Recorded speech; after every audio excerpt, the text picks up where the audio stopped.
Imagine taking your ex to court for abusing you for years and you just find out that your ex's parents start placing hits on you. They began surveilling you illegally. That's what happened in my case in 2020. So I reopened a case on my ex. He had assaulted me and basically I was taking him to trial. I had a lot of proof that would have, given him time in jail basically. I had medical records to prove it.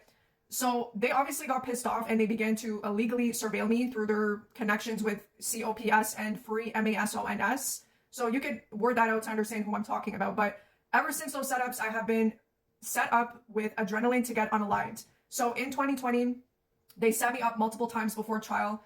And the way they did this was they got my landlord at the time to get me kicked out. Like he asked me to leave his house. And at the time, I didn't really understand the laws in terms of that. I didn't really feel safe in his house to begin with. So I felt like something was horribly wrong at that time. Everybody was all of a sudden acting strange around me. And my dad wasn't home at the time. He was overseas. So I was basically alone with this landlord.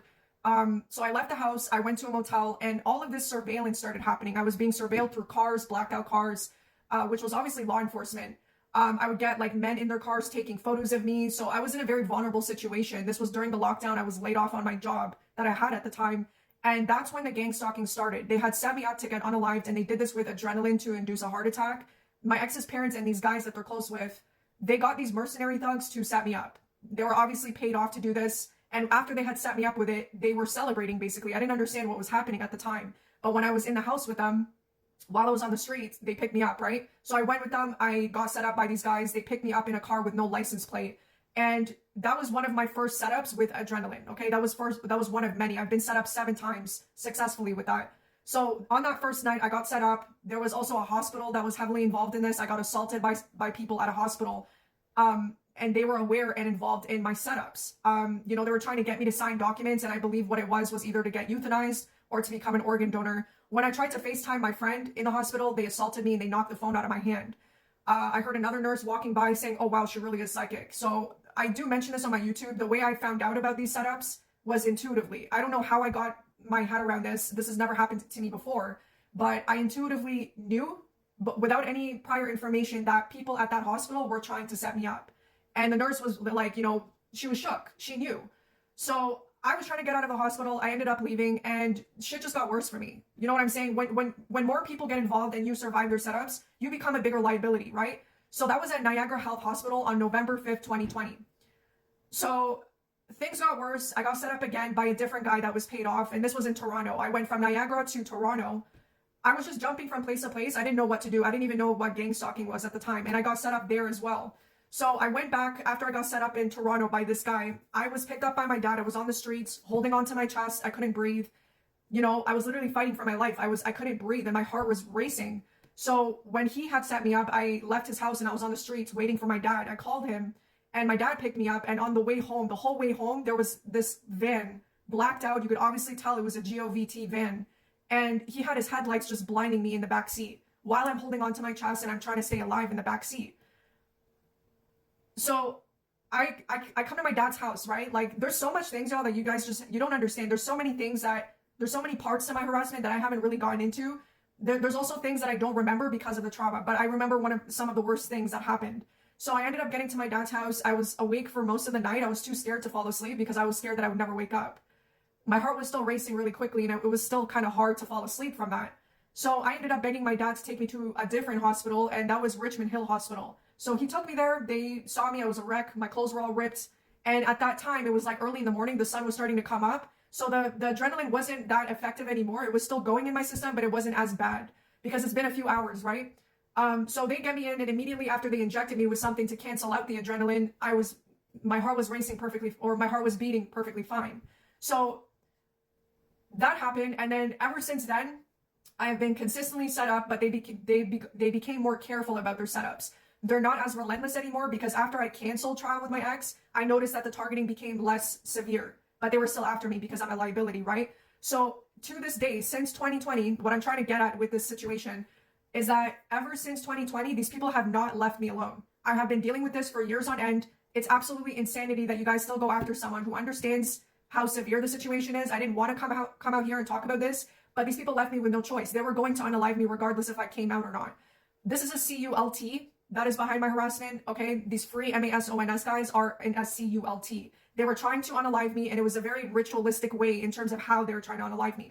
So it is a very, like, I think you guys understand what I'm talking about. It's SRA. So to this day, I've been surveilled. I rarely go into a grocery store anymore. They set me up through my food in the grocery stores. They track me through my phone when I get there. They studied me for months to see what types of foods I was buying. And they used my family, my friends, all my so-called family, my so-called friends. They all were involved at, targeting me. My dad has been the one mostly behind or mostly involved in my stalking right now because he's the only one around me. They get him to come home right while I'm making food to either psychologically harass me to make me think that it's tampered with, or if it is actually tampered with. So they'll get him to come home right around the time where I finish cleaning or right after I'm starting to make food. So they use him. They actually got him to set me up successfully with adrenaline on 2 occasions. One of those occasions was with my cigarettes when I used to smoke years ago. They gave my dad tampered cigarettes and, he gave it to me. He knew what was going on with that, but he gave it to me. And then another time is they paid off my dad to take me overseas to set me up on his family side. I never met his family side. Like, I never met his daughter overseas, my half-sister. So when I met her on the first day, she had set me up with adrenaline. And her kids kept coming in and out of the room where I was staying at to see if it took me out, basically. So I was in the bed. The next day, I just lost it on them. I was recording the whole thing, and they ended up going in my phone and deleting that footage. On the last day of me staying there, my niece, my sister's daughter, on the last day, I caught her putting something in my coffee. And I believe she was going back and forth doing this because after I caught her doing that, I was still violently ill. I ended up getting violently ill after seeing her doing that. So I believe while I was drinking that and coming in and out of the room, she was putting things in that coffee. Because the whole trip from Bahrain to Morocco to Dubai, I was violently ill. There were different symptoms of poisons that I was dealing with in every country that I was in. So everybody around me was doing something in order to poison me and to me. And that is why it's so hard for people to understand why gang stalking exists, because they're not doing it while you're looking. If you're lucky enough to catch them and you get them on video, that can be very damning for them in terms of evidence. But most of the times, they're doing it when you're not looking. They're doing it in All right, so I just finished eating that, and I want you guys to see the timing, all right? So I ate that around like 3 p.m.-ish, and a few minutes later, my dad texts me saying that he's coming home. Okay, so you guys don't understand. When you're being gang stalked, the people that are not around us don't notice that we're constantly being surveilled. Everybody around me is involved. My landlord, my so-called friends, my so-called family, they got them all involved in this to set me up. And this was after the botched setups before trial to get me unalived. My ex's parents recruited these free MASONS guys and corrupt COPS to get involved to set me up before trial because they knew their son was going to serve time for what he had done to me. And I posted proof of that. So you can see my previous videos about that. But ever since these 2020 botched setups a few years ago, I get followed in the stores. They set me up with epinephrine to see what foods I'm buying to induce a heart attack. And my dad never comes home unless I have tampered food. So anytime my landlord or her kids hear me eating in the house, they will notify my dad to come home within minutes of me eating that food. If they hear that I'm not eating in the house, if they hear me around the house just doing something else, my dad never comes home. Like, I'll literally be in the house alone for months on end while he lies to me saying that he has cancer. There was a hospital involved in my setup that assaulted me on November 5th, 2020. And ever since that setup at that hospital, I believe that they're heavily involved in my targeting too. So they will go as far as falsifying somebody's records, like my dad in this case, to keep him away from me whenever I don't have tampered food. So what you don't understand, guys, is that gang stalking is not done overnight. They don't destroy your life overnight. They pick at your life slowly throughout the years. They take everybody away from you. Why is it that every person who's being gang stalked claims that everybody just stopped talking to them all at once? Like, nobody. You know what I'm saying? You'll try to get in contact with someone and then they'll stop talking to you within minutes of you messaging them. And it's because these people are notifying them, letting them know to not stay in contact with us. People around us are signing NDAs by these corrupt officials to stay silent, to cooperate, to participate, and that's how we get silently set up and destroyed. That is how they destroy somebody's life when you're being gang stalked.